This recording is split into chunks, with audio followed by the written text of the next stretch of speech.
কোটি টাকার মালিক দেখো অভাব হয় না দূর, গরিব ঘুমায় আরাম করে মনটা বাহাদুর।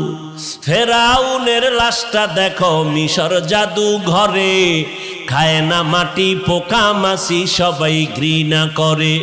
হৃদয়ে থাকিবে যার নম্রতা সদা, রহমত আসিবে সেথা প্রভুর ওয়াদা। বড়র বড়াই থাকলে দিলে রহমত আসবে না, নিজেকে নিজে ছোট মনে করিও সাদা। উঁচু জমিন থেকে পানি নিচু জমিনে যায়, তেমনি খোদার রহমত আসে নম্রতার হৃদয়ে। ভোগবিলাসের বাড়ি গাড়ি পরে রবে সব, থাকতে সময় স্মরণ করো আল্লাহ আমার রব। আমাদের রবকে